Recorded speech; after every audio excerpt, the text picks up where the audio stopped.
Hey, I'm Dennis from This Side of Anarchy, and welcome to Band to Band, my show where I and another band interview each other and alternately ask 5 questions over video chat, since many of us are from every corner of the world. My idea came about after using Twitter for about a year and a half and became friends with a bunch of independent bands of all kinds of different genres, and we support each other any way we can. And I found that I really wanted to get to know some of these bands better and thought this would be a good way to do that and let you in on it. So please hit the subscribe button if you're watching on YouTube or listening on your favorite podcast to keep up with updates and new episodes. Thank you and enjoy this episode. Hey, welcome to my third episode of Band to Band, and this one's going to be a little different because Secret Weasels and Creep Scene, I really didn't know anything about them. This one's a little different.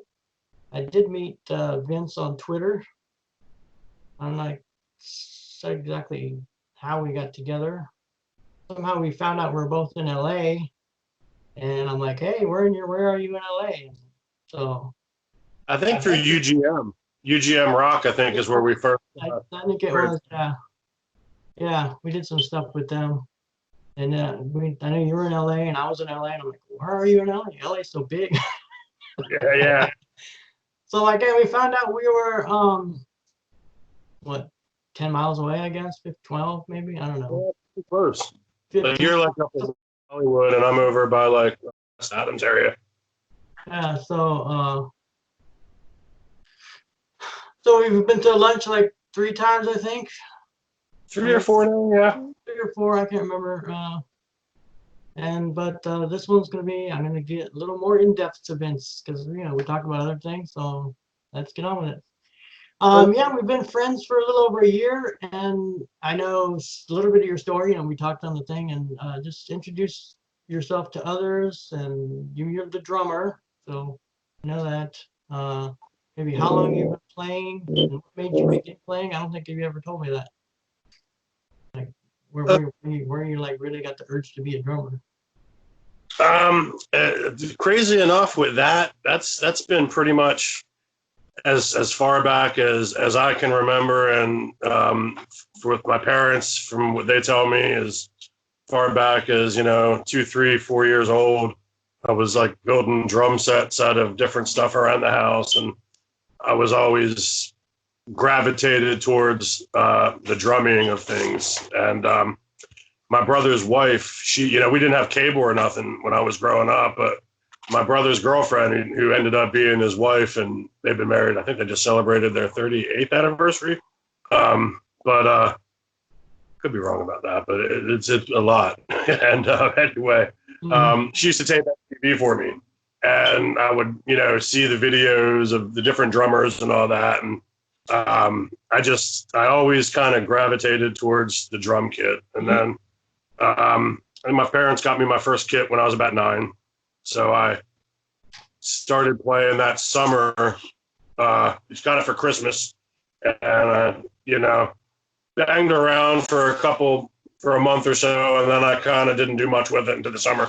And then I started really playing. I had a friend who played guitar, and he was kind of the inspiration for me getting the kit. He's like, dude, if you get a drum kit, we can start a band. And that's kind of how it all began.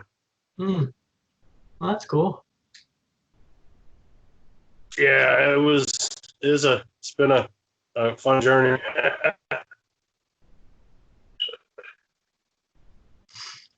All right, now you can ask me your question now. Your turn.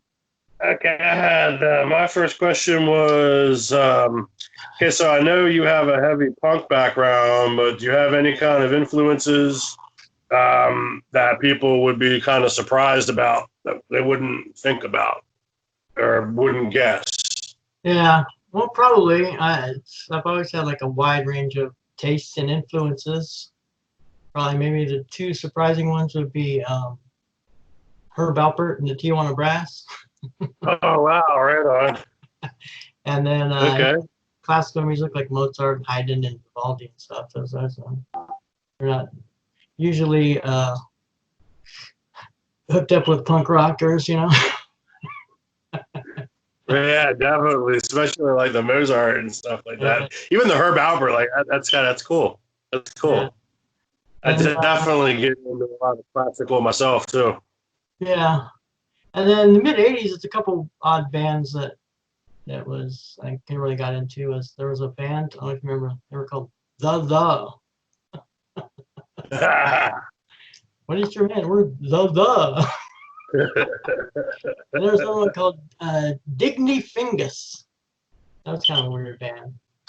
Okay. But yeah, it's just mainly 60s, 70s rock and 80s metal, new wave and punk. It's all 60s classical rock is and 70s rock is my main thing. But you know, Right. I like other kind of crap like that, other odd stuff.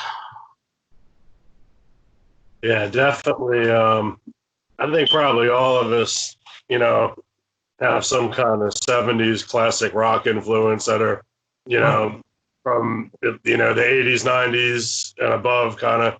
It's right, that, you know, everybody's got a little bit of a foundation in that. right. Because I gotta think. Well, they had to like redo them so many times because they were on vinyl, and then CDs came out, so they had to like redo all those, and then, so everybody had to buy them again. Oh wow! And then they had to buy them again on CDs, and then MP3s came out, and it's like, oh, we're gonna buy it on MP3.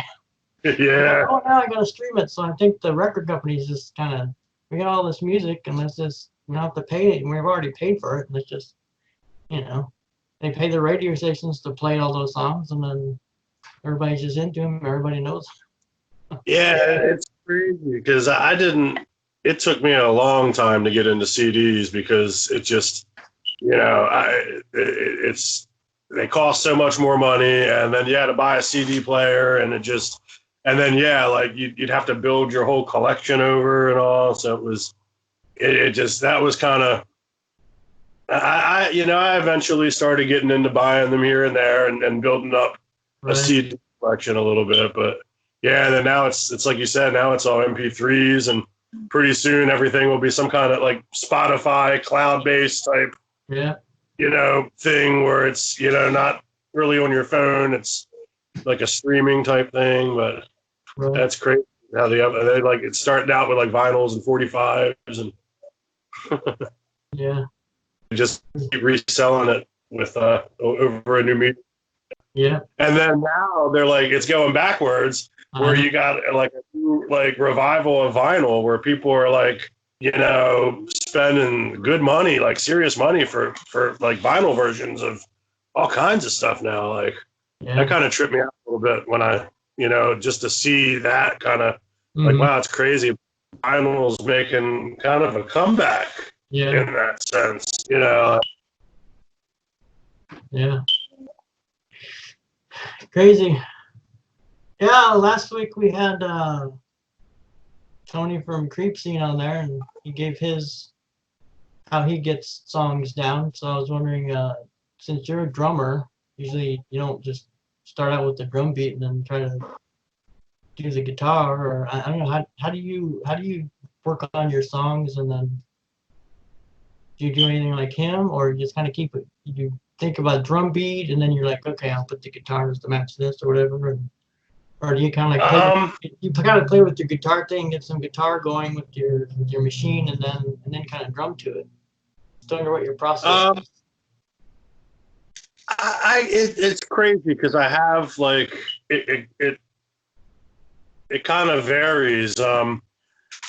Sometimes I'll start with going into to my computer and I'll start making riffs and I'll start, you know, I'll export that and then I'll go ahead and I'll drum behind that and then I'll add a bass line to that and kind of keep tossing things around until I get it where I want it.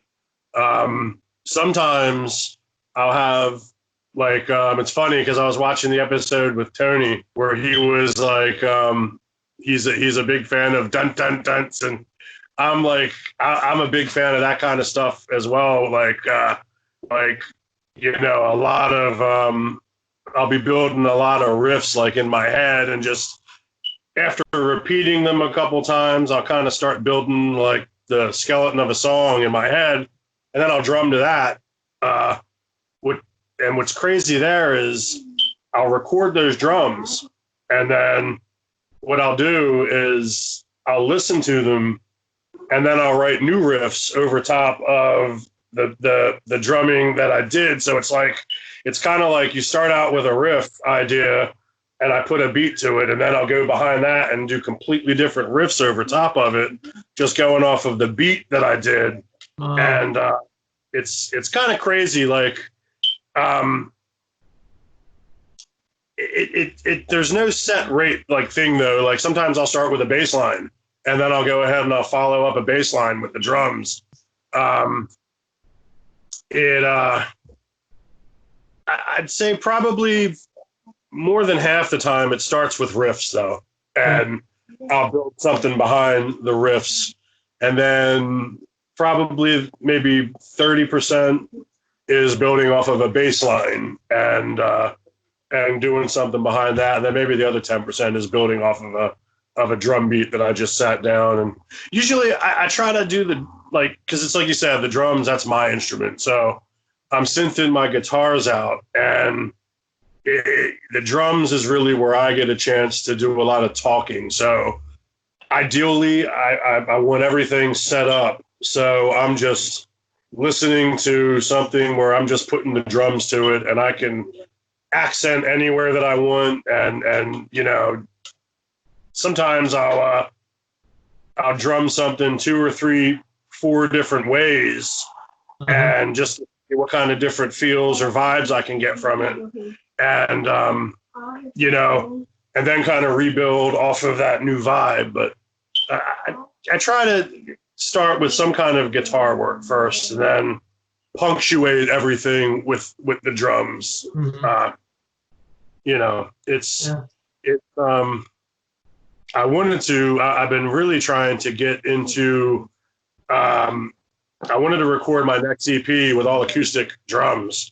And before all this COVID-19 stuff happened, I had been doing a lot of rehearsing in the studio to, get ready for that. And now that the studios are closed, it's just, I'm probably going to just record on the new EP with my Roland's here, because my timeline is I want it to come out over the summer, and but I say that just to say that, especially in the situation with something with acoustic drums, I definitely want everything to be completely finalized, because I can articulate myself on them a little bit differently. It's actually, I think you can be much more expressive on an acoustic kit than you can on, these are fairly close. You can do a lot, and dynamics are definitely, you can use all those things, all those different tools that a drummer would use. You can mimic a lot of that stuff with these, but you can just get so much more out of an acoustic kit. And so that is like when I'm on an acoustic situation, I definitely want drums to be the very last thing that happens. And with these, they can take a lesser seat sometimes, but it still ends up being guitars and then drums. Yeah. Right.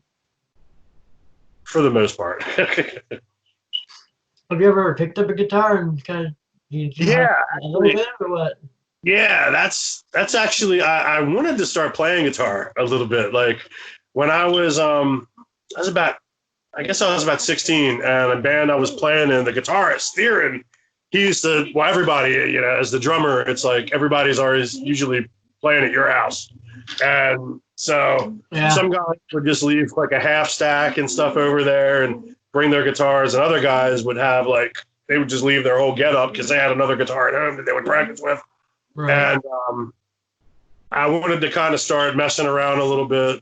And my friend Theron, who was playing guitar in a band, kind of showed me a few chords and how to mess around. And little things like palm mutes and just a couple little things to get me started, because I really wanted to contribute more to the band than just as a drummer. I wanted to be able to contribute melodies and riffs and stuff like that. And that was kind of, I couldn't play anything, but I could kind of, dun, dun, dun, dun, get a point across of, hey, guys, this would kind of be sound, and let them take it from there. And that's kind of how I started. I wanted to pick up a guitar at some point, but it just, there was only so much, money for me to delve into. And I kind of put most of my eggs in the basket with my drums. And, now it's like I'm starting to think about that again, like picking up maybe like a little secondhand bass or something like that, just to start getting, for my, for the Farmacyde music, start weaving that in there. But we'll see. Again, it's, money is always an issue. Definitely. A lot of things take a front seat to Definitely. Yeah, since I'm a guitar player, almost every time I pick up a guitar, there's usually like 3 or 4 riffs that just come out, and I usually gotta just get them down or I'll forget about them. So 75% is probably just guitar riffs, and then once in a while the bass will be first, but once in a while there'll be like a drum beat, so I'll be like, oh man, I gotta do something with that beat. And then, I'll find one on the computer or whatever, or just create one. Or what I do sometimes, I hear beats of bands, like either a punk band, a band or something. I'm like, oh man, I love that beat. I'm gonna make my own song and use that beat, Okay. Song, come on, we get that beat. Oh man, that's cool. I want to do something with that. Right on. So yeah. So most of the time, that's my process. Yeah. One thing kind of crazy with me, I kind of forgot about for a minute, but another way that I write is I recently started about a year or two back, not very, very seriously, but I picked up the flute to start trying to learn the flute. And a couple of my songs have like a flute in it and a tin whistle. I think my song "The Piper" from Synquisition is a tin whistle, but it's pitched down a little bit in the studio, so it sounds probably more like a flute, but it's actually a tin whistle. And in learning how to play those instruments, sometimes melodies that I create there, I'll use to turn into guitar riffs. And one cool thing is a long time back, when I was in my teens, I never really took any drum lessons, but I learned how to read music and stuff like that because I started picking up, stick control and 4-way coordination and all these different drum books that I would work through. And so it afforded me the ability to kind of learn how to read and write sheet music. And then with the flute, I learned a little bit more about how to write through the scales. So with me, sometimes if I get a riff idea or a melody idea in my head, I actually I'll write the notation out, the notes on like a scratch paper or something like that, and come back to it. And I can I'll build off of it from there, which is, that's pretty cool too. It's something that a lot of musicians these days, I don't think really talk about, but learning how to read notation, even in metal and all that kind of stuff and punk, a lot of us don't really take the time, but it all has advantages to things for you. Yeah, I can read pretty much guitar music, but not like sight read. I mean, I can. Okay, this is this, and I can do it, but I can't just go. Oh my God! Yeah, like to read, especially if I'm reading something that I've never I do a lot of things I like to practice with. Is I'll download a lot of snare solos and stuff like that from marching bands, and I'll download the sheet music for it, and I'll kind of work on stuff like that for any drummers and stuff out there. It's a badass way to to get creative on like building fills and stuff like that is just the different rhythms and stuff you build, but there's marching snare solos. You can really do a lot with them to build up your creativity when you're creating your fills and stuff. But I think I got off topic here. I was talking about the march and snare solos and how I use them to practice with. I can't remember for the life of me what my point was to make of that right now. Oh, we were just talking about the writing music and stuff like that. So that's how you use that to practice. That's cool. Oh yeah. All right, you're up. Next question. All righty, let me. I got them. It's crazy. I had them written in my phone, and I was just telling my wife a few minutes ago. I said I need to borrow your phone because I got to text you Dennis's questions because I never pulled them out of my phone, and I'm using the phone for the Skype. So I got my wife's phone here. But anyway, okay. So the second question is: when we meet for lunch, you usually drive your motorcycle. How did you get into motorcycles and all that kind of stuff? Because that's usually kind of like a culture in itself, Right. That's kind of funny because I really don't like motorcycles. I never really did. But see, I got it. It's almost 3 years now is when I got it. Basically, I got it because of necessity. Money basically was about it.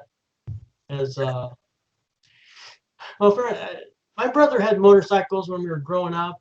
Then my dad got him, and they were like him to him together. And we used to have like our yard used to be like an acre, and they used to be able to ride in the backyard, and just to practice and stuff. So you're not out on the street and whatever. But I don't know. It's just like the drumming thing. I don't have the coordination.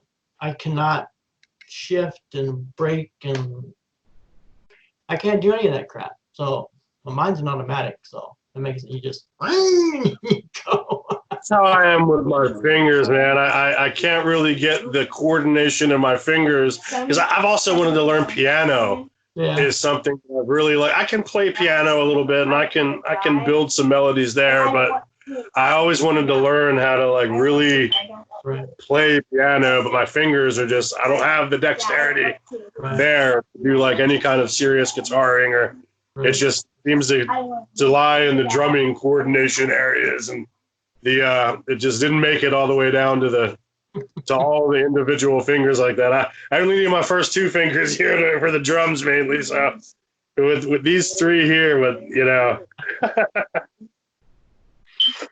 Yeah, because I've always lived close to work, which is lucky in LA. Most people are most people are driving like 30, 50 miles and 2-hour drives to get to their work.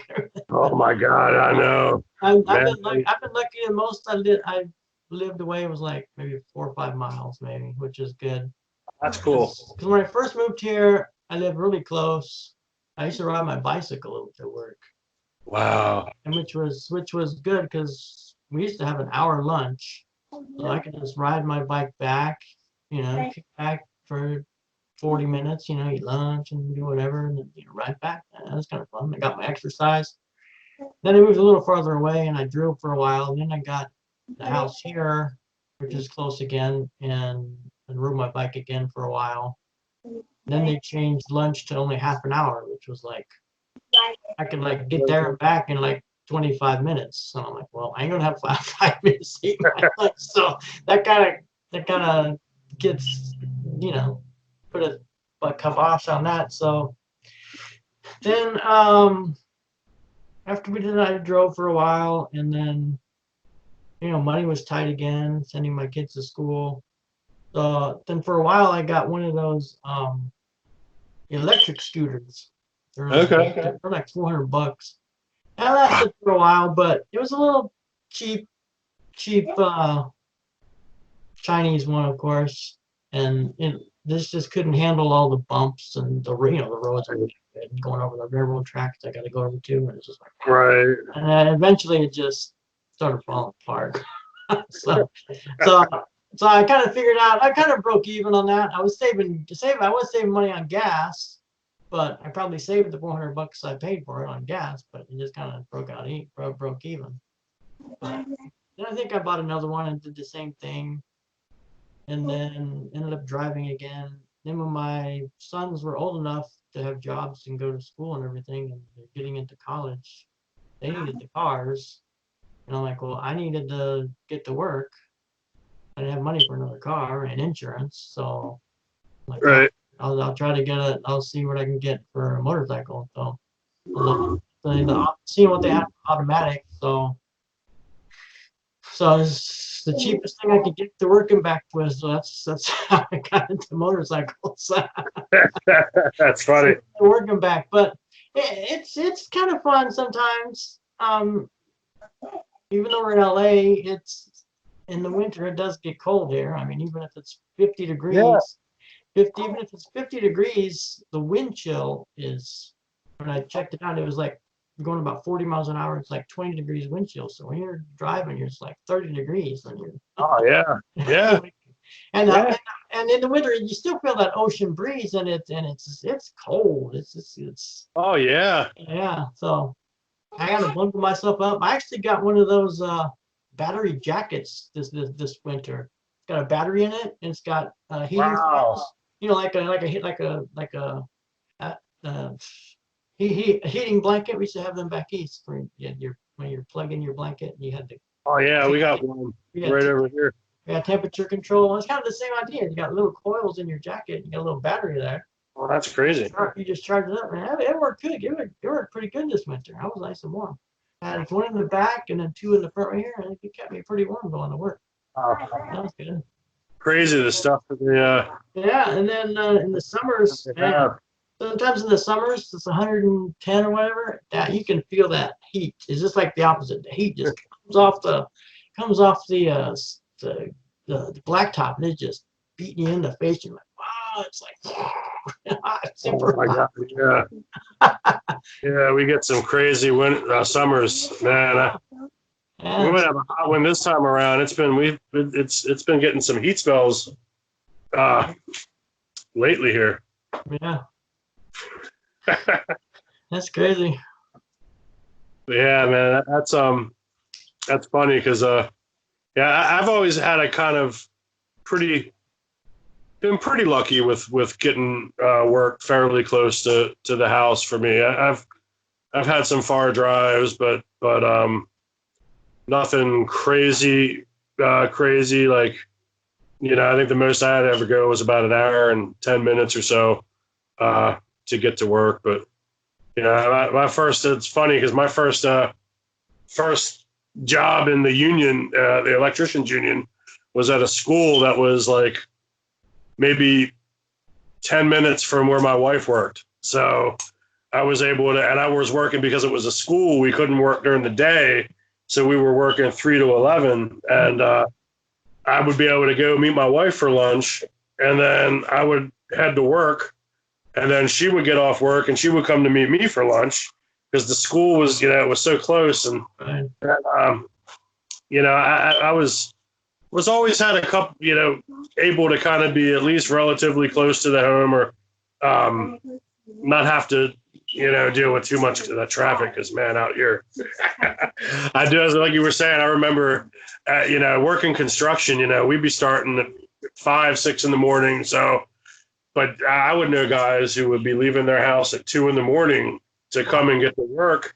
And they wouldn't be getting home until 7, 8 at night because, the guys that were living up in Pomona and stuff and working jobs in Long Beach and stuff like that, or guys working around the LA area and coming from like Victorville and, Apple Valley and, different areas like that. And luckily I never, the farthest I ever had to go was, can't remember the name of it. I think it was Fort Drum or something. I can't remember the name, but it's right on the way to Vegas. Mm-hmm. By the ghost town and all that. If you drive out to Vegas at about 15 and you go by ghost town, that was about the farthest hour I had to go. That was about an hour and almost 40 minutes to get there. to work for about 2.5 hours on a service call as an electric truck. We had to go out there because a breaker had. But anyway, though, but yeah, that's crazy with the traffic out here, and just being able to bike to your job is a gold mine. Yeah. Yeah. And it's just fun too. A couple times we took Topanga to the beach, me and my wife. That was a fun ride. Going down curves is kind of cool. Oh yeah. But it's not something I would really want to do. But it's all right. That's my foray into motorcycles. Yeah, me, I was never too big into motorcycles, man. I had one experience on a motorcycle when I was about 14 or 15. I had a friend who was about 17 who had a motorcycle, and I came so close to a Ford F-150 I could have touched its grill with my hand probably, because he darted out through a stop sign, and man, that was the last time I was at. I don't want nothing to do with motorcycles or a van or something, you know. Yeah, that's the dangerous part. People don't, the cars don't see you, and I don't know. Yeah, I don't do any of that stuff that's just on the freeways, like going between the cars and everything. Yeah, man, it's crazy. Like, I wouldn't do that. The only time, even on the traffic lights, there's 2 or 3 cars there, and I'm like, how much farther do you really want to get up there? You got to go between the two or 3 cars. I mean, I just sit back there, unless once in a while there's like 20 cars, and I'm like, oh, I ain't gonna wait through 20 cars. I'll just go, on where the park cars are, and there's no parking spot, and I have room. I don't like try to squeeze through any. Like, so many guys are just going. You got 2 inches over here, and you're like it's crazy, man. All right. During our lunches, I discovered that we both like cooking and gardening. How did you get interested in them? When did you first start getting interested in gardening and cooking? Did you do that, back east, or your family, or just out here, or what? Crazy enough, it's my brother Nick was how I first got into it. He was he's actually still works in the baking industry, and he started out working at Dunkin' Donuts. He was a mixer, mixing donuts. He would go to work at 2, 3 in the morning or whatever to make donuts. And when he started working at a bigger, production bakery, they sent him away to school, and he started bringing all these books home on baking breads, and this, he really got into the science of it. And I baked my first pound cake from scratch when I was probably like 10 or 11, man. I was really young. And then I always liked Three's Company because Jack Tripper was trying to be a chef. Uh-huh. So, I always liked, the whole putting foods together and all that kind of stuff. And, I always kind of, like I said, I was making the cakes, and then, I ended up dropping out of high school in the 10th grade because I thought I knew everything. And, started working, ironically, at a production bakery called Ottenberg's Bakery. And I worked there for about 5 years doing, various things. I mean, I'm talking like 1,000-pound doughs and stuff like that for bagels and dinner rolls and all. And I kept, that kind of, I guess, kept my interest going. And then when I met my wife, ironically, she lived out here in Los Angeles, and I was still back on the East Coast. And we would kind of like buy ingredients for meals and cook them together, and then kind of, so we could kind of eat dinner together and stuff like that. So, me and her had all kinds of crazy recipes we were putting together. And then where it furthered even more is when me and her, when we had our first child, we really wanted to make good food for her. Mm-hmm. So we really started getting into homemaking, all kinds of stuff. And that spawned us like starting to make our breads from scratch again, and starting to make, anything we could think of to get it from scratch. We would, what, honey? Pasta, yeah, like just different, different stuff. At one time we made our own spinach noodles and, fettuccine sauce and all. And, we were always trying to, yeah, it was awesome, man. And I guess we always kept going. Like right now we make ginger ale and homemade ginger ale a lot. And we make as much as we can, we really try to see, number one, like, what goes into making things, so our kids can understand, like when you eat a piece of cake or whatever, a meal, time goes into preparing that, and it isn't just something handed over a counter and you got to clean the food and wash it, and it's a process, and it's also a way to kind of help get our children involved in learning that kind of stuff. So I don't know, it's just been a part of us. And then we started with the growing stuff and getting into the gardening, which was more of a recent thing with us. The main part was with our pumpkins last summer when we were growing our pumpkins. That was one of they didn't quite bloom for us, but it's still a win because we got them. They flowered, they vined, we didn't get all the way, but we've had varying success with our thumbs, not turning as green as we would like them.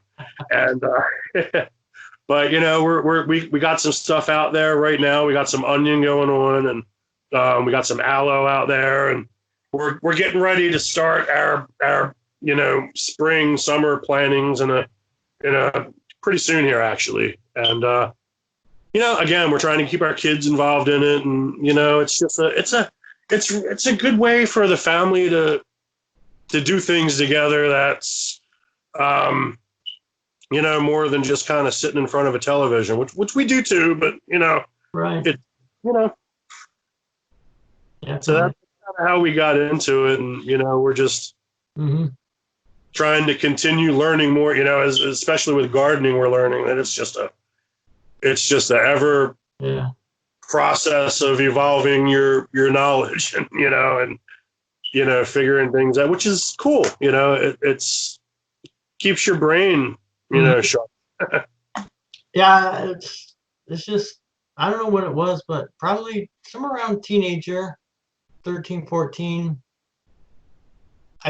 We had an acre yard where I was from, and I think the first thing I really wanted to grow was roses. So wow, I had a little side of the house, and I used to grow roses over there.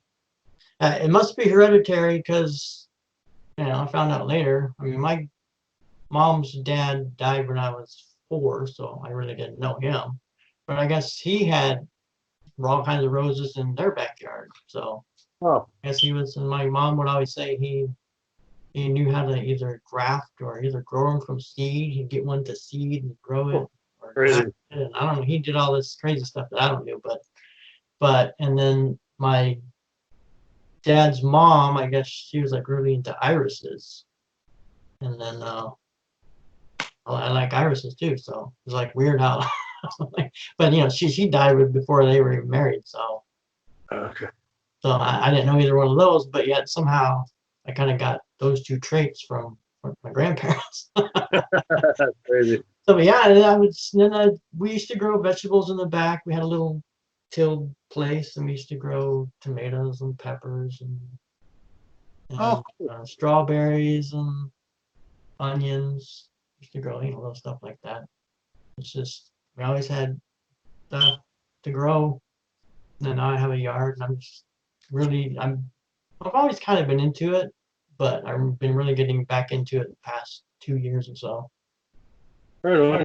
I got all kinds of plants now. Strawberries, blueberries, peaches, roses, orchids, yeah, roses, orchids, cactus, all kinds. Do you know much about wild blueberries? Not much about wild blueberries. I know I got a blueberry plant, but I just put it in a pot and it's growing. That's all I know about it. I haven't really studied too much on them, but just Right on. let it dry out a little bit and keep it watered. And it's kind of this year. I don't know. This is only the second year. Well, actually, it's the first. It's starting the second year. You know, it's been a year now. It's starting. Because when I bought it, it flowered a little bit, and then this is the second season, I guess I would say. But it's kind of odd. Maybe it's because the way the heat went here, because it flowered and then it has some berries on it that are like half ready, and they're not like growing anymore. But then it's flowering again. It's like now it's got a whole new set of flowers. Like it's gonna get more berries, and I'm like, what happened on the first set of berries? Right. Wow. So it's got like half berries on it, and it's got some more flowers on it. So I don't know. It's still young too. So sometimes they need to mature a little more. So and we'll see. Right on. But, yeah. I think that's it. You're up. I think Okay, let's see. Where am I at? I am at 3. okay. So what kinds of one thing that's crazy is because in like which is funny because our lunches like for anybody like out there, it's crazy. It's not like a normal lunch. Like when we go to lunch, it's sometimes like 4 hours or something like that. Like we have some serious long lunches and we talk about all kinds of crazy shit, but ironically we've never talked about like what kind of television shows and stuff like that do you get into watching when you're like lounging out at home and stuff like that. Yeah, I hope this doesn't give me a bad reputation, but I don't know if I want to tell anybody, but I guess I will. Yeah, you know what's funny? I love General Hospital. Okay. It's when I went in the Air Force, it was kind of funny. I mean, we all went there. You had the dorm room. This was where I got to my first base. Uh, The only base I was at. Then I went to basic, then I went to tech school, and then you went to your regular base. So I went to my base, and then during I was on the evening shift, 4 to midnight. uh-huh. Then everybody would be up at whatever time it was after lunch or whatever, and all the guys would be in there watching General. We'd watch we'd watch All My Children, One Life to Live, in General Hospital. Wow. It was kind of funny. I'm like, wow, all these guys are doing the same thing, and we're all just getting into it. And It's crazy. it was back when the Luke and Laura thing was. Most people probably heard of that. It was like the big thing. And then come 25 years later, when they had the 25th anniversary, me and my wife just said, "Oh, let's check it out. They're doing the 25th anniversary. We'll see if we remember a thing and whatever." But then nothing's changed. It was like the same people, the same kids, the same stories, but it's freaking addicting. It's like That's crazy because I went it's through a stint of watching Young and the Restless. yeah. My brother and his wife used to watch that show like crazy, and I was staying with them for a while, and I kind of got in. Those shows that they kind of the way that they do the stories, it's like I know. at first you're like, huh, and then you're like, what? You start watching more, and it's like, holy shit, okay, this is some crazy shit, okay, yeah. Uh, then the other thing is I'm a big Hallmark guy. I've seen everything on Hallmark that they've put out. Hallmark, Okay. all the Hallmark mysteries and the Hallmark movies and the Hallmark program. I mean, almost anything Hallmark, I love it. Right on. I'm gonna move for 1 second and try to turn this light on behind me because it's starting to get dark and I'm Yeah. thinking that I'm fading a little. All right.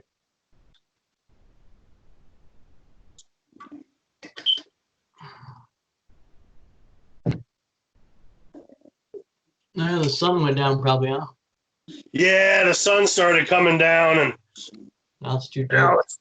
the only problem is now we got this spotlight here right behind me. Yeah, well, that's all right.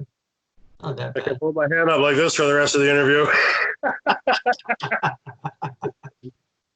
You know what? Maybe I can do this. Maybe I can kind of shift the camera a little bit and make it just a little bit. Yeah, that's all right, I think. That'll work. Yeah, I think that's good. Cool. Yeah, and some of the other stuff I watch, I don't watch too much anymore, but I always used to love Laurel and Hardy. They're like my favorite. Oh my God, that's one of mine too. Way back in the when I was in Ohio in '85, when I was in that metal band, me and my friend Sammy saw. I used to go to a pizza. There's a pizza place every Friday night, and they had Laurel and Hardy. They had a big projector and stuff, and they had Laurel and Hardy movies. Everybody used to sit there and watch them all night. They just like eat pizza and watch Laurel and Hardy. That's one of my favorites too, man. I grew up watching them with my parents, and like as a little kid, them and Jackie Gleason and the Honeymooners, and Yeah.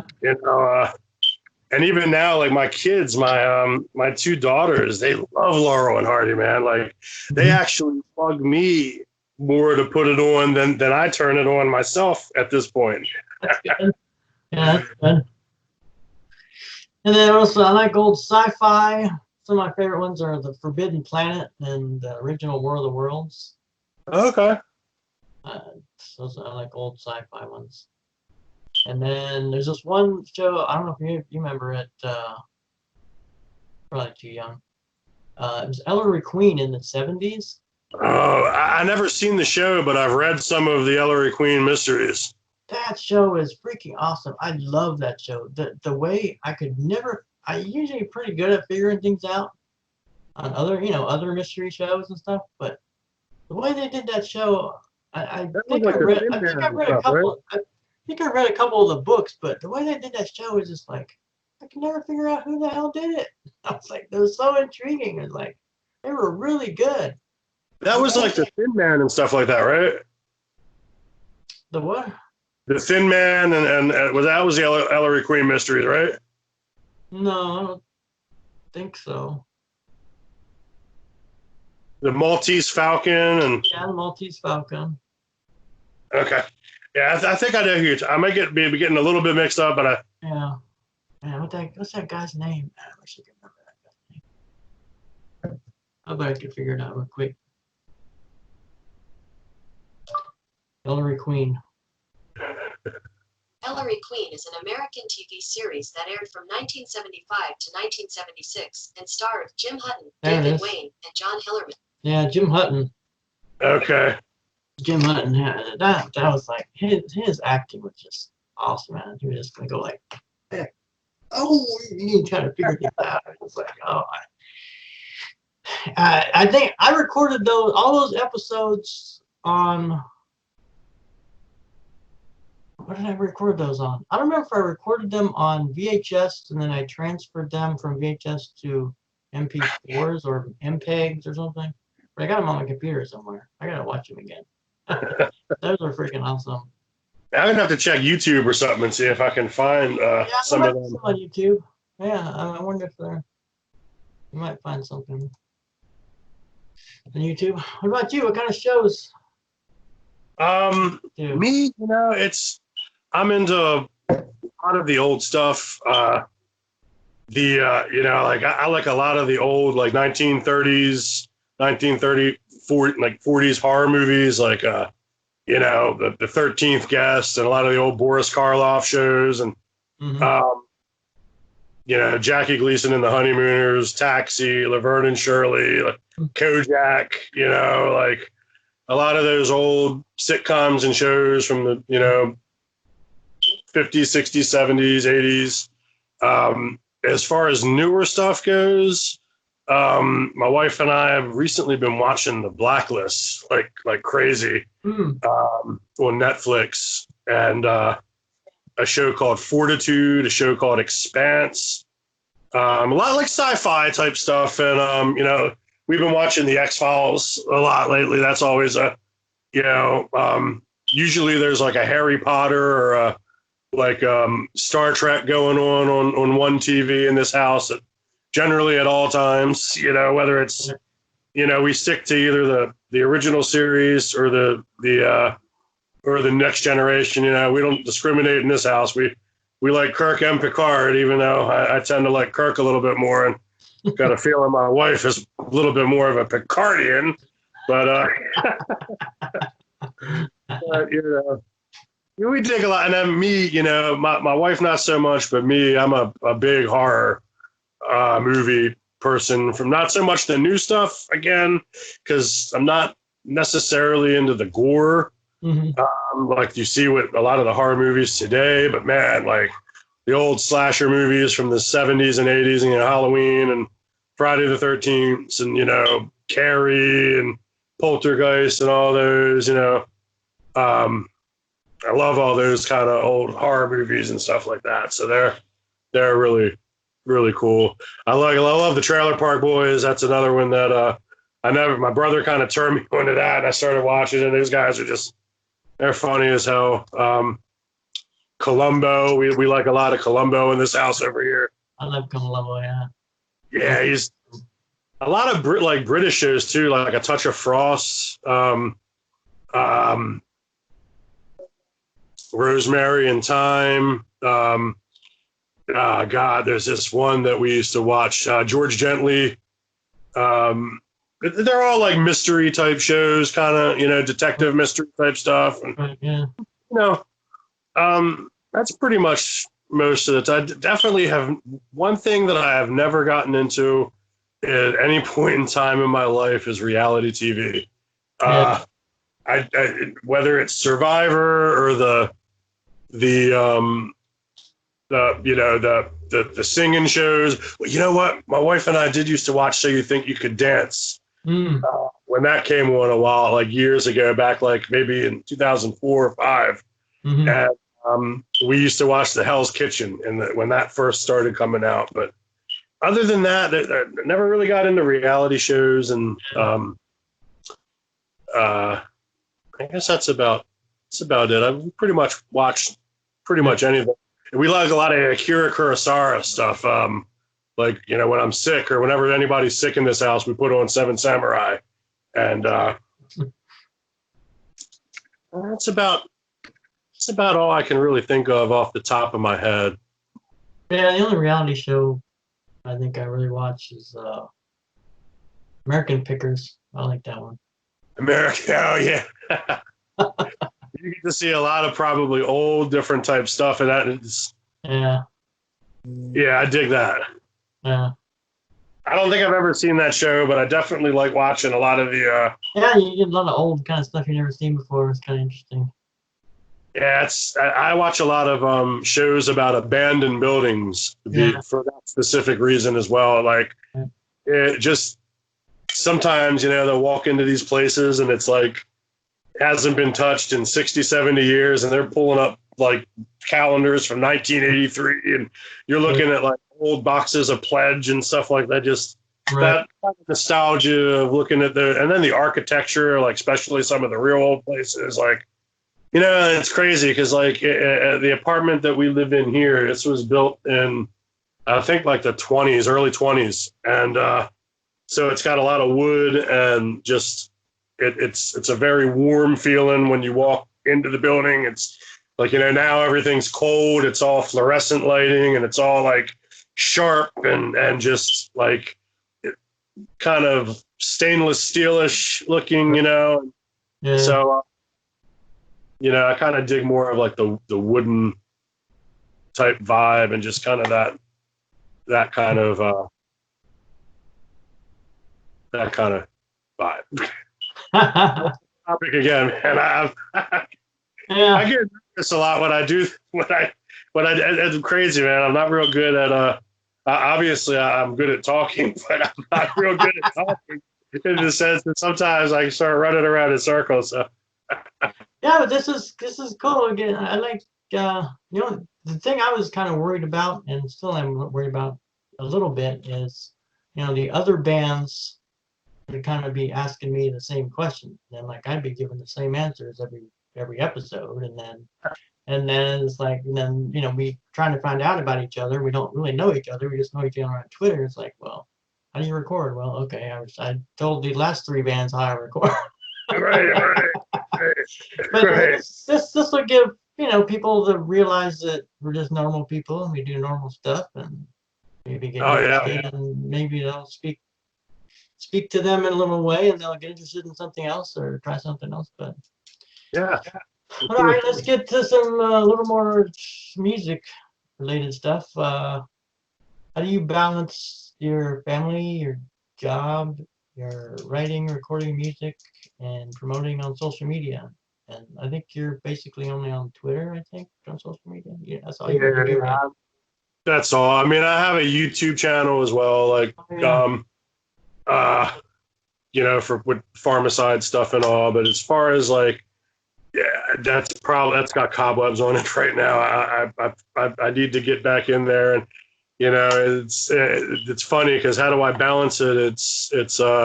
I don't something I'm juggling, and one ball's always needs to be picked up, kind of, So Mhm. it's I generally try to leave one thing out of the equation musically, so if it's like writing, promotion through Twitter, and then like mixing and mastering, like one of those is usually on an off take, sometimes two, Right. 'cause, like my family and stuff like that, they stay in the mix, and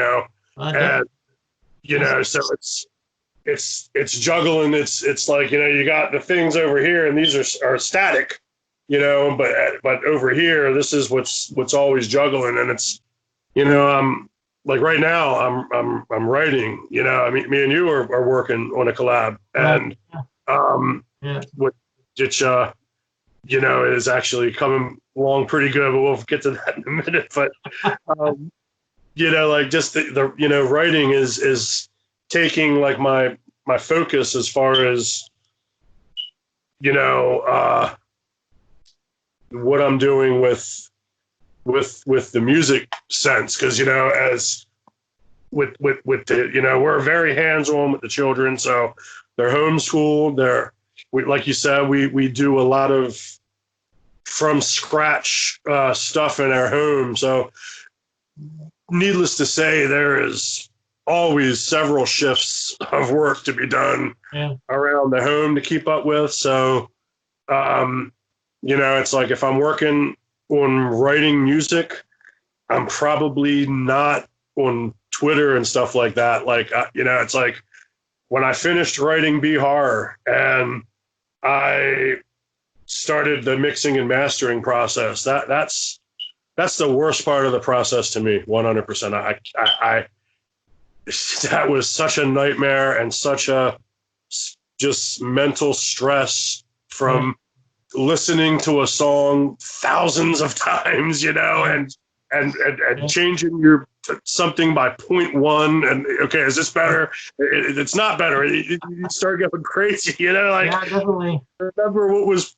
good or not, and And then my wife gets crazy. Like, I've heard that 1,000 times. I'm like, yeah, it's and then we get in the car, and I'll make sure it sounds good in the car, and then I put it on in the car. Just like, again, we gotta listen to it again. Let's check it out one more thing. yeah.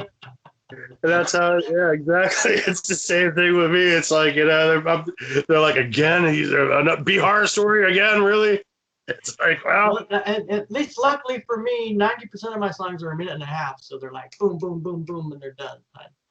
yes, yeah, and that's the thing. Like Be Horror Story, I think that was like an hour and 7 minutes of music and the like story interludes. I think it was like 38 minutes of music and 27 minutes of story time or something. And to go through all of that with a fine-tooth comb, mixing and mastering, and it just, so it's like, while I was doing that, and then when I was mixing and mastering that, I was trying to stay active on Twitter. Yeah. And between the two, man, it was kind of crazy. So then I kind of dropped off on the mixing and mastering because the album was done. It was uploaded to CD Baby, and they needed to run their fine tooth combs through it and do whatever they need to do for the copyright and the distributor and publishing and all that. And at that point, I could take a break, and I kind of focused on Twitter a little bit and trying to promote the album. And then after that, I just kind of hit a brick wall, and I dropped like a fly, man. We have a lot of busy time.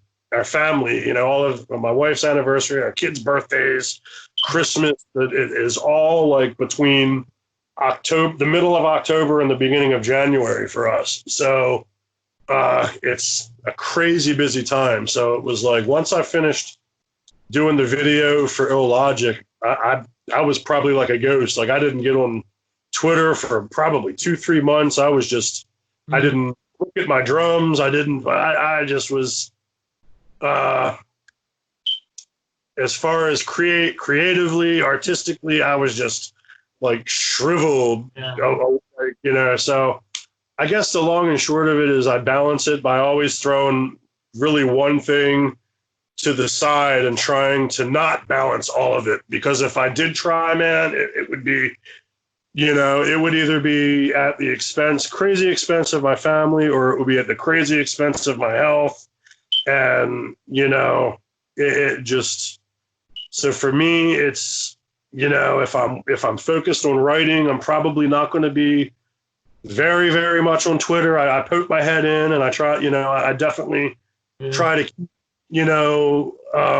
let people know that I'm there, and that I'm acknowledging that, that different people are mentioning me and different stuff. So I try to make sure that I'm not like, disrespecting that, but, it's just, I kind of shift it around like the chamber of a gun, and it moves, it's okay. Now I'm focused on writing, and I just run with that. And, and I just kind of pick which one is the most important at that point. And I try not to do any mixing and mastering whatsoever. One thing that's cool, I guess, is a lot of guys, it seems like these days, the singles are, every band out there seems like their like musical agenda is like to do a single a month thing, and to keep it running. I guess that's the new thing. Yeah, and I didn't come up in that time. I came up in the time of at least writing an EP and having it not just be one song, but a group of songs that have a somewhat of a relation and meaning amongst each other. And I'm not trying to take away anything from that aspect, because I kind of at some point want to kind of delve into the whole singles aspect of things myself. But right now it's just it's EPs and full length. So when I'm writing, I don't even got to think about mixing and mastering, because I'm not going to touch any of that until the whole thing's written. And it's like, then I pass it over to the part of my brain that does the mixing and mastering. And I'm not thinking about rewrites anymore. I'm not thinking about re-recording anything. It's like, I kind of pass it off to myself and make a mental signature of, okay, I've signed off on this. I can't change nothing anymore. Now it's just time to bring it to the mixing and mastering arm of my mind. And, that helps. I don't know how I'm going to juggle it when I move to the singles game. But we'll see. Yeah, I'm pretty much, like I've said before, other people have heard already, but EP, and then put those two EPs on, and on an album with some new material. Right. I'm kind of a little bit of the both worlds. It's not like waiting so long for an album, but it's not too soon having a single every month. It's I'm kind of trying to do the middle of the road kind of thing. So, and I kind of do mine a little different. I pretty much, when I record a song, for most of my stuff's pretty much the same. Of course, it's punk rock, so I pretty much have a template where everything's almost perfect. If you do So, the same thing. You got all your same levels, and each guitar's input. Everything's pretty much the same. I mix and master when I record a song. It's done. I mix, master, and write all at the same time. It's probably not the right way to do it. Everybody's like, "Oh no, you have to do this, but that's I found that my with thing. stuff like this, That's my. People are like, "Yes, I've always been different."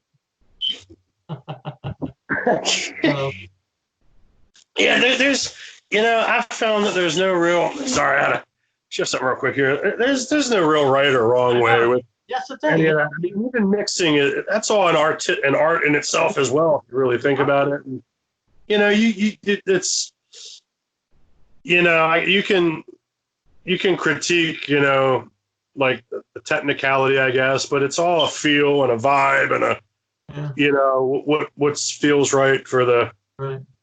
for like with me, it's, I haven't been able to do that where I have like presets kind of, because for each record that I've done, I've like used complete different amp tunings and everything. Like I've kind of changed up reshaped the whole guitar sound for each one. So the bass might work, the levels might work with what I have, but once I shift everything around, then maybe the guitar is fatter, or maybe the bass has a little bit more roundness to it. And I found that each one has to kind of be its own baby.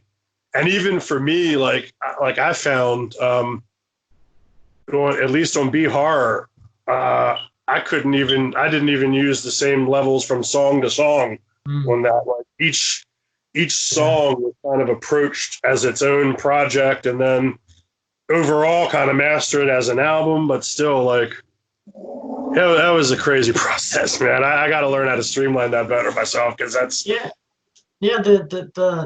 my first one, my first album, 1917. That's kind of what I did.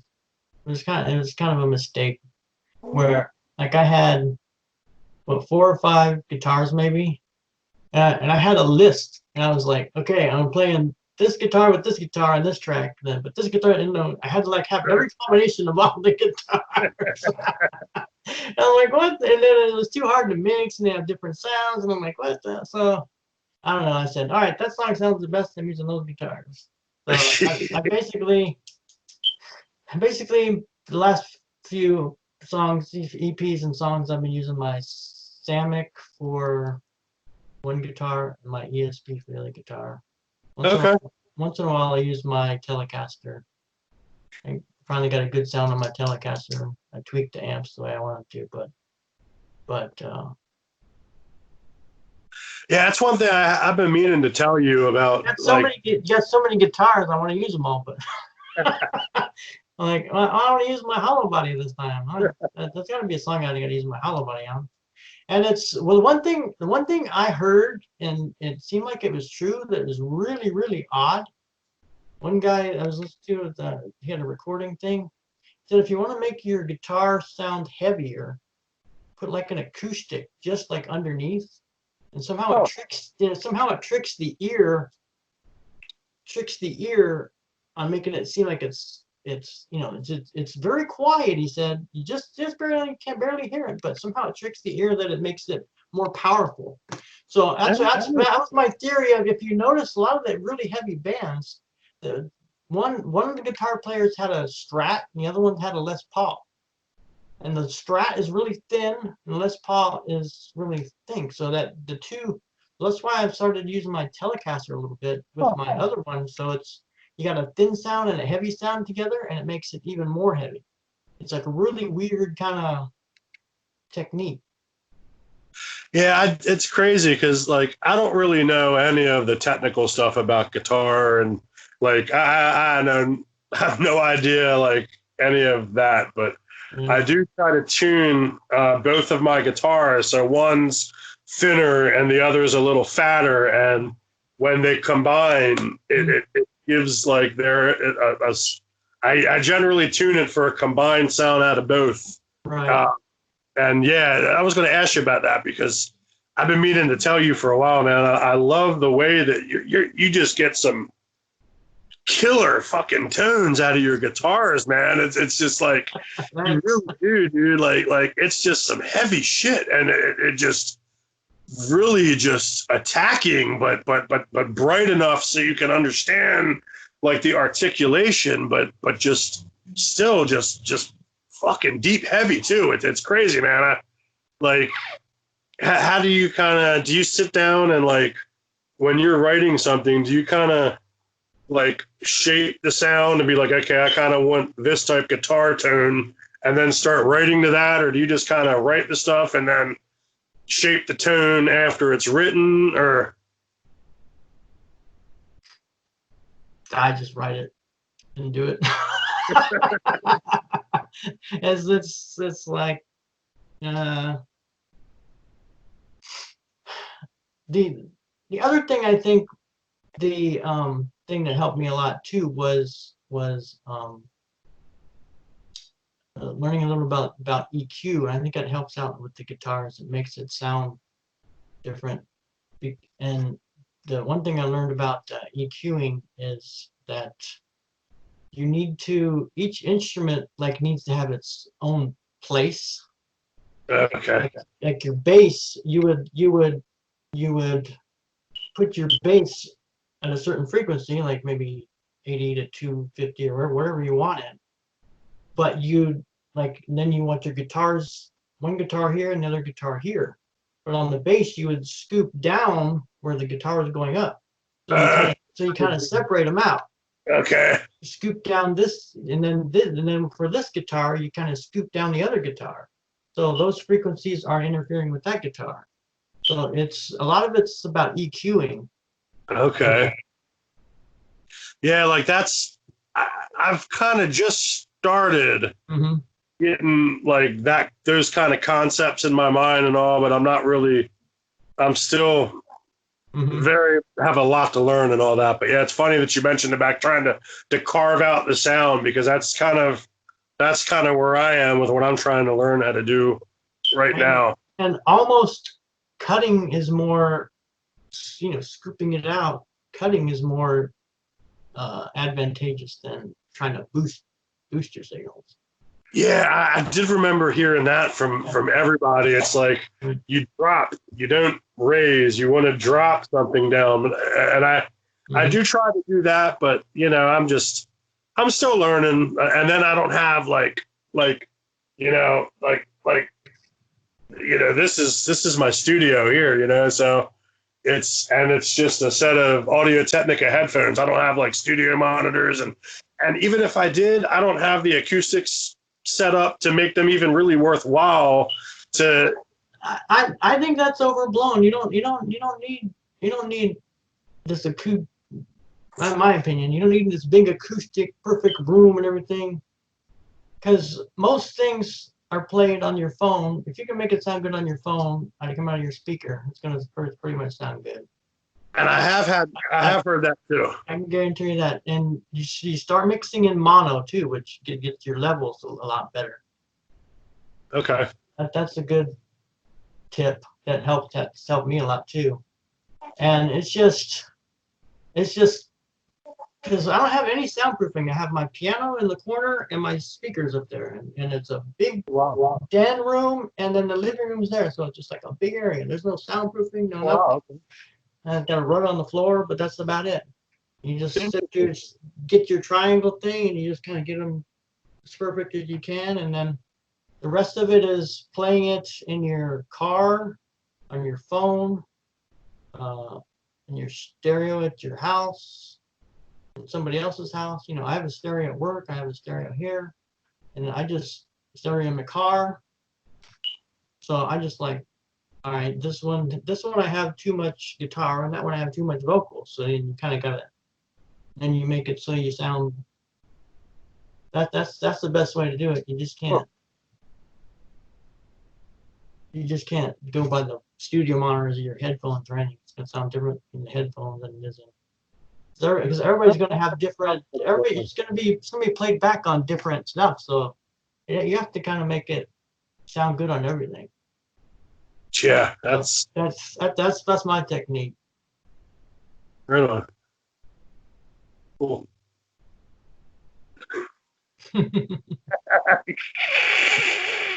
Yeah. Well, yeah, I mean, it's just the experience too. I mean, Well, yeah, in, and ultimately that's what I think.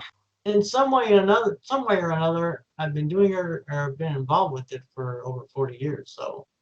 Yeah.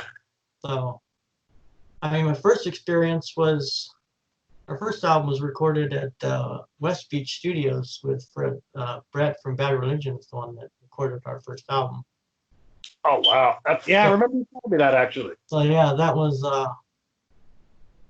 a pretty good experience, and I learned a lot there.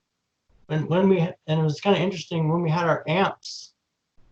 It was weird that it was in one room and they weren't separated. And what he did was it's kind of interesting. You face the amps together, and you think they're gonna, you have the microphones in front of them. Because what it does is it cancels each other out in the middle. Wow. Together. So like, oh well, that's kind of cool. That And is pretty cool. and then you just get different effects where, or you put it in a corner, face the amp toward the corner, and you put the mic there, and it just gets there's a little different techniques. And then the bass was pretty much direct, I think. Then the drums were off another thing. So that was my first taste, and then we actually recorded there twice because we're doing everything ourselves. So we recorded it one summer and we paid for it. And then our bright idea was to do something weird, like have the one side of the vinyl cut, then the other side perfectly virgin, like it's not cut at all. It was like be like That's great. thing. That was our first idea, but then by the time we're ready to almost to get to do that, we got to pay for recording, and then we're like, okay, now you got to pay for pressing and everything. Of course, we're all saving our money and everything. Then we're like, Right. well, we got enough material for the other side, so we recorded the other side like 6 or 8 months later. So then we actually put out the first LP. That's crazy. That was kind of cool. And then we recorded at some other place, 2 other places, and then just learned. Then in the then our last 7-inch in '96 we recorded. Last year we recorded on 2-inch. I think that was the best sound we ever got. Well, the digital wasn't as great then. I mean, it's almost perfect now, but back then it was really good to record on analog, which is what we did. Then we transferred it to digital and mixed it and everything on digital, and that was a really good sound. That was a lot fuller sound than when we did the next one that was all digital. We recorded digitally, and I learned a lot during that session too. In like '96 when we did that. And then, later on in the '90s when I got my software, started learning, and the internet came on and YouTube, and just learned from other people. Yeah, man. That's crazy how YouTube has really just like it's crazy because you really have access to a lot of stuff that just like we didn't, growing up, like Yeah. you had to learn word of mouth and like by talking to people and like there wasn't a video to put up on how to learn anything, like you had to kind of try to figure it out some. So like the wealth of knowledge that's afforded to you by being able to just go to YouTube and type in how do you do this or how do you do that, and be able to look at an instructional video. Right. It's crazy, man. Like it's just that still blows my mind to this day how you can just anything, like I was, except for it's funny because I was, for some reason I was trying to find out the history of lockmaking and I couldn't really find much on that on YouTube. It was a couple 5-minute videos or whatever, but no real like documentary type stuff. But it's just crazy the different stuff that you just type in a thing for, and you can kind of start trying to figure out, get yourself involved a little bit. You know, you really can do a lot with it. Yeah, definitely. All right, you're up. Next question, number 4. Okay. We are Number 4. okay. Originally, I think you're from Ohio, right? Yeah.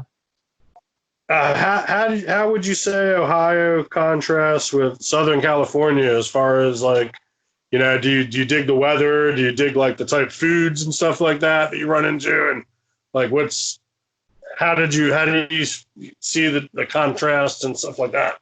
It's like day and night. I love California. I just love California, except for the communists. You can't go to the beach.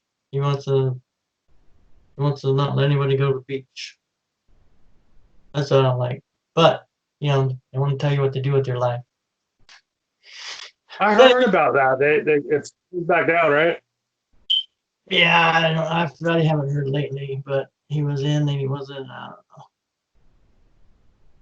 But I think it's just Orange County right now, the last I heard. But anyway, yeah, the weather's nice. I just love the weather. The only thing that really disappointed me was the beach. Because, you know, the beaches in Ohio are awesome. You go in the water, it's great. And here you go in the water and it's freaking cold. Yeah, it is, man. Yeah, even if, like, you know, in the valley it's 110 and you go down to the beach to get cool and then you're almost freeze your ass off. Yeah. You gotta have jackets on and everything, and you're like, man, you know, you gotta wear a wetsuit to get in the water and go surfing or whatever, which I would never do, but man, they are. the It water is is so crazy. cold, and even when it's 60, 70 degrees out there, the cold air coming off the water, you're just freezing your ass off. Damn. It is true. It's like, oh, it looks good in a picture. It must be warm. No, it ain't warm. Yeah, man, it is, and it could be August or anything, and it's still cold. It seems. It just, like it's kind of crazy. I remember we went to Jamaica once, and man, the water there, it was like bath water, like literally off the beach. It was like getting into a bath. It was so warm, and it was January, I think, when we were there. I just not like Venice Beach. Yeah, that's the only thing that disappointed me. I was like, all right, in California it's gonna be warm, but not at the beach. Yeah, because you get the breeze too coming in. Yeah, and then the food. Oh, the food is great. That's what I kind of love about LA is, for me, I don't see any reason to go anywhere else in the world because it's here as far as I'm concerned. You got Japantown, you got Chinatown, or you know, Koreatown, you got Armeniatown, you got every place in the world is here. So if you want it, you can pretty much get it. You know, 90%. You know, you live where I live in the middle, and you go to the beach one time. You can go to the mountains. You can go to the snow in the mountains in the morning, and you can go to the beach in the afternoon. It's like bam, bam, and then you can go hiking. You got mountains. You got valleys. You got deserts. You got. I mean, it's just you're in the middle of everywhere. You got nice scenery. You can. It's just I don't know. It's just the place. It's just sad that the government is not right. Yeah, that is crazy because you can like we go up. Well, it's been a little bit since we've been up to Big Bear, but yeah, it's like you got the mountains up there where you can like we were building snowmen, and you know you literally could go to the beach almost the same day if you wanted to take the drive, and then you know with the desert and then you got the forests and like Yosemite and stuff when you start driving north. That's what really cool for me. The food. I don't know. Coming from the East Coast, I'm more of like sub shops and like pizza shops and delis and stuff like that. And they don't really got too many of them out here here that are like not like a theme type thing. Right. I haven't found too many sub shops other than like maybe you know, Jersey Mike's or something is probably the closest thing that Yeah. I found out to like a Yeah. sub shop. But, I like Jersey Mike's. yeah, they are. They're as close as I could find to like a straight up East Coast style sub out here. And but yeah, I mean, you know, it's crazy because I'm not real big into Mexican food. Yeah. I'm not real big into Chinese food and stuff like that. I'm more of like a meat and potatoes kind of guy, and you know, you know, so I guess, hey, your call. So I guess just, you know, with me, that's a bit of a bummer, but you know, it's like you said, it is. Ultimately, I would think for most people, there is like you can definitely run into pretty much anything that you want. You could probably find it within driving distance, Yeah. you know, in Los Angeles, you know, so that is pretty cool. Yeah, definitely.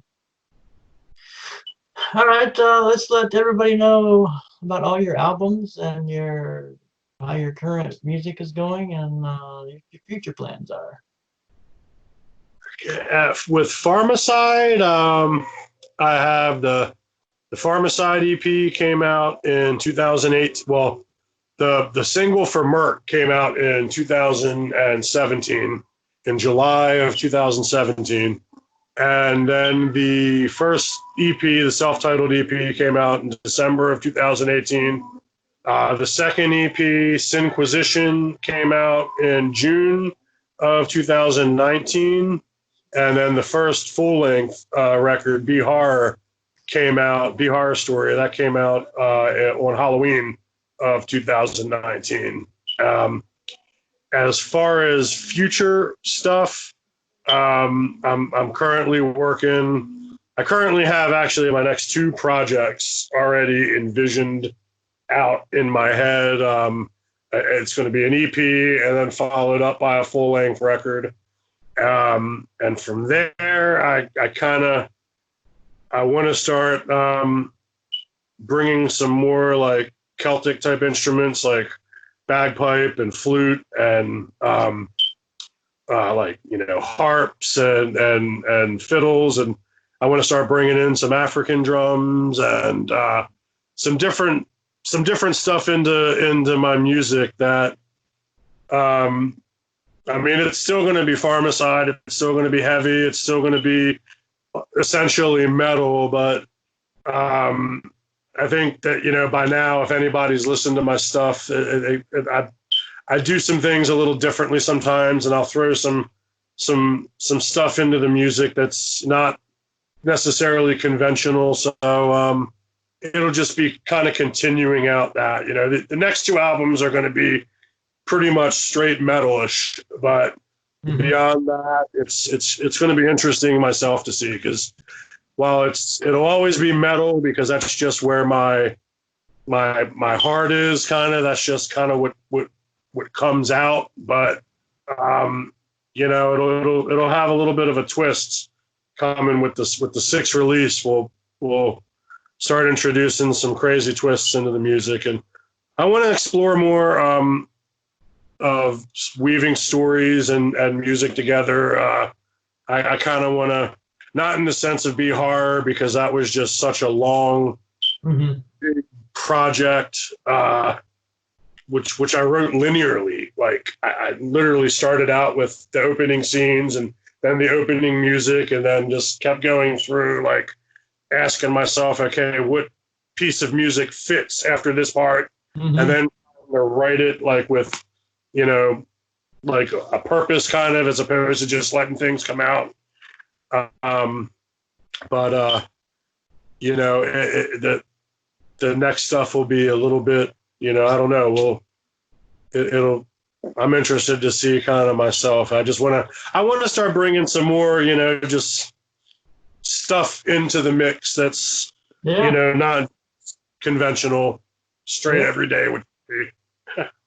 Most likely it'll always stay instrumental though, because I mean, I did vocals with Merc, and that was a very personal song, which kind of specifically called for, the vocals that I used in it. But since then, I've been pretty much all instrumental. I like to let the instruments kind of speak to what, the vibe, and it'll probably stay that way. I don't have any real plans of doing any more singing, but definitely have more plans of storytelling and just, that kind of whole vibe, seeing what I can do with it, where I can take it, how I can, mix them together, and, just what comes of that. And I want to get more into the flute too. I want to really start, getting those kind of melodies and vibes and stuff. So, there's no shortage of stuff to work on and to try. I can definitely tell you that. It's definitely. And then, we got our song coming up, our collab, which that's, that'll be, its own, it's been already its own cool journey. So, it just, definitely. as we keep we're working with that, it's just, and then that's about it as far as with what's coming with Farmacyde and what I'm doing, musically. I did some other stuff with other bands, but there's no real point in mentioning that right now because it's, Yeah. All right. Last question for me.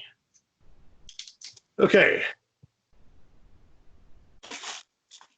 Oh, yeah, I'm sorry. I'm asking a question to you. Yeah. Sorry, man.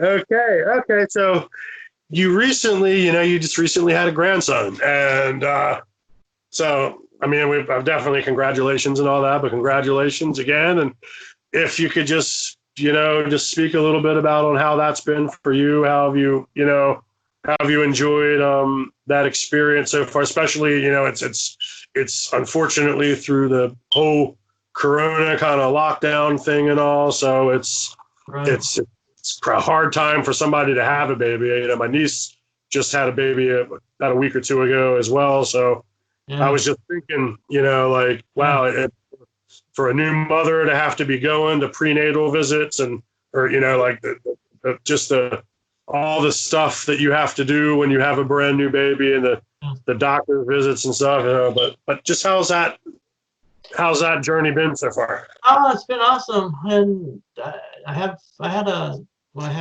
granddaughter too. She's 5.5. They lived out here for about 4 of those years. And it was awesome having a little granddaughter. It was so fun. And we still Skype and everything, but yeah, my grandson's 3 months old, and we're supposed to go out there about a month or two ago, and we just haven't seen him yet. I mean, other than on Skype, but just Right. And once you see him on Skype, you're like, I should be holding him. I know. Then your granddaughter talks to you on Skype, and she's so cute and everything. Like, man, I should be there holding her. Wish they were still here. It's just like, really miss them. But yeah, it's the fun thing, especially when they were here, was we could the old same like everybody says, you can spoil the grandchild, and you're like, all right, there you go. Right. Give it back. And the mother's like, she doesn't want no soda. She doesn't want any sugar. Oh, yeah, here you go. You can have the sugar. Get all the cookies you want. And then they're like, oh, what? You never did that with me. And I'm like, well, that was different. I'm a grandparent now. And it's just fun being, it's just a blast. I love my granddaughter, my grandson. They're awesome. Awesome. That's cool, man. Like, I can't even imagine. And it's crazy because my daughter, she's 9 or 8. She'll be 8. She'll be 9 on the next birthday. 8 and 6, so 9 and 7 on the next birthdays. And we were just talking about, man, it's like she's already more than halfway to driving now, and she's going to be wanting proms and dates and all that. Man, it's just I can't even imagine. I'm still going to get my head around the kids and just the whole wow, just the whole grandchildren thing. That's also got to be real cool. Like I can't imagine, Yeah. just the whole just the process of all that, everything. That's how to be definitely a cool journey to take, man. Yeah. I mean, they grow up fast. Oh my God, man, yeah, it's like Ethan. He's 3 and he's going to be 4 soon. It's like he's like a little baby, He's like, I'm like, wow, man, I can't hold you like that anymore because you're so big now. Yeah. You're spilling out of my arms. Just yeah, and it's like that, and he was being born, like, and he's already going to 3.5. It's just like wow, it does. It's it literally is like a blink of an eye. Like I can't even. Yeah. Which is why, like, I'd have to say, like, like if people, like this Corona thing, and we're all in quarantine and all, like, if you can try to use some of the time to just connect and hang with your family and stuff like that, because it's just, the moments they go by so quick. It's crazy because in all this craziness and this quarantine, it's like we've almost been offered like a golden opportunity to. It's almost like what everybody, like when you're working, it's like, man, I would love to just have a couple months off to just, hang, and it's like a lot of people have that now, and it's just like, man, it could be used as like a golden opportunity, because they do, man, they grow so fast. He's talking, he's back talking, he's, and it's like, man, you were just not even walking, you're it's just crazy, he's walking and stomping with purpose and all, and just the fact that like, literally it's like you go to sleep one night and you wake up and, my wife, we were just talking the other day, and it's like, did you look at Ethan? His face just changed. His face has changed again. It's like, it's just those moments, they go so fast. It's crazy. Really. All right, man. This was awesome. Thanks for doing this. Oh no, thanks for having me, dude. It's been great. It's like I said, I first caught the Secret Weasels episode. Those guys are awesome, dude. I love those guys. They're a trip, man. And just the camaraderie, and just you had a great idea with this, man. And I know Tony I think Tony mentioned this when his episode, when I was watching his, but yeah, man, I've been also wanting to tell you, like, kudos for keeping up your tune for Tuesdays and all that stuff, man, because like, I know firsthand how hard it is I've told myself so many times, okay, I'm going to do a YouTube video every 2 weeks or something, just to do something and put some, you know what, I'm going to put out a tweet every fucking man, I've told myself so many times that I'm going to like stick to a pattern with this stuff. And you've been doing it for a while, man. And I know that like from firsthand experience that it's a bitch to put that stuff together, recording and just lining up the sound to the video and just the whole putting the videos together, and it's a fuckload of work, dude. So video is a lot harder. Your consistency on that, and and then you always keep me guessing, but I suck at those kind of games anyway. But still, man, I've got a couple, but no, it's been fun. Thanks for having me as well, and dude, it's just definitely look forward to hearing some more of these shows too, because like this whole band to band thing that you got going, I got a feeling this is going to kind of take off a little bit, and really kind of it's a really cool way for musicians to interact and learn shit about each other, and then for the different people who are listening, right. To kind of learn more about what ticks behind the everybody. I was kind of thinking about that. Subconsciously, totally, because I didn't even connect it until maybe a few days ago. because I watch what's his name? The Red Rocker. What's his name? Oh my God, the Red Rocker. Why does that sound so familiar? I can't I don't drive. think Red Rider though. I can't drive 55. Okay, yeah, I know you're talking about. I can't think of it. Yeah. Oh damn, Sammy Hagar. That's who it is. Sammy Hagar. Yeah, he's got a show, Rock and Roll Road Trip, and he goes around. He goes around, and talks to other musicians and stuff. And then for a while there, well, they're new over here, but they did him a couple years ago in England. Brian Johnson from AC/DC. Okay. So he went around interviewing a bunch of people, like drummer for Pink Floyd and Roger Daltrey and a bunch of people. So I just subconsciously I think it's a different perspective when a band member talks to another band member than some dude. I watch sometimes I watch Dan Rather has a show where he interviews a bunch of people too, but it's so reporterish and newsy and Right. just like some of these reporters, I don't know how they get a degree. There's questions or something like, are you kidding me? Like, are you for real? And you went to college and you asked such stupid questions? Somebody's like, oh man, you're getting paid to do that? Are you really getting paid to ask these stupid questions? It's like, I don't know, but anyway, subconsciously it might have been, I think, and people seem to be liking it. I'm getting pretty good response, so I'm hoping it goes on good.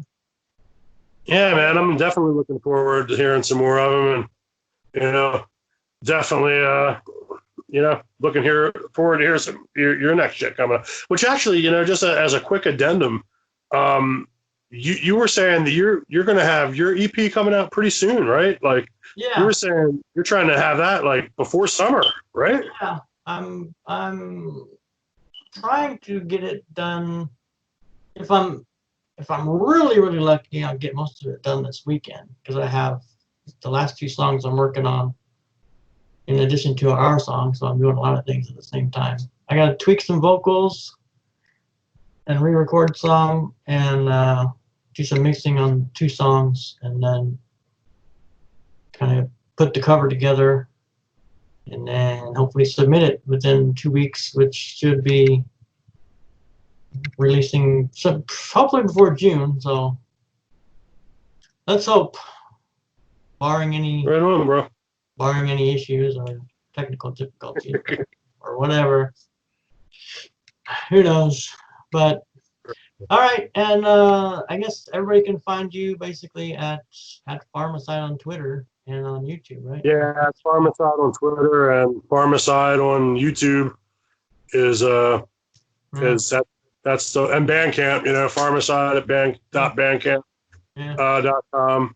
And other than that, to do a quick shout out to the Indie Underworld Rocks, which is a really cool just scene that's been put together by Demon Scar, who's just a really big figure in this whole indie movement that me and Dennis and all are a part of, and just helping keeping all of this stuff going. And Cool. yeah, love you girls, kids, meaning not you, but my girls, my daughters, who are going to be probably checking this out. So I love you guys, and have a good day, man. We'll definitely once we're able to get out of the bunny suits and all, we'll have another lunch. Oh yeah, definitely. And everybody can find me at thissideofanarchy.com, and I'm everywhere.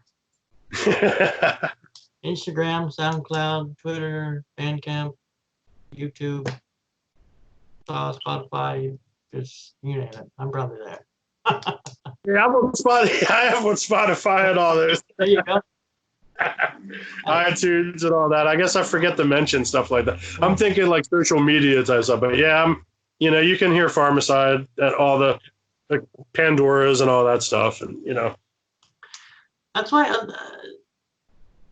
one thing I read too that it seems to make sense, and at first I'm like, well, are they saying that because they want to make money on making a website? But I think just a website is so advantageous for bands, even if you don't do much, because it's just, even if it's a central spot that has all your links to, they can find where you're at. So that's why I think you just, I don't have to say I'm on Spotify at this, I'm on Instagram at this, I'm at this at this, and you're just like Right. sideofanarchy.com, and it's all right there. That's been something that's been in the back of my mind for a while.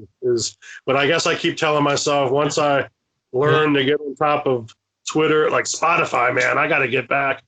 There's probably so many like different new follows and stuff that I got to get caught up on. I get tunnel vision with that kind of stuff, and man, at some point I want to get a website. I know, and then creating websites, another thing you got to do. And for us one-man bands, it's like, gee whiz. Another thing. Yeah.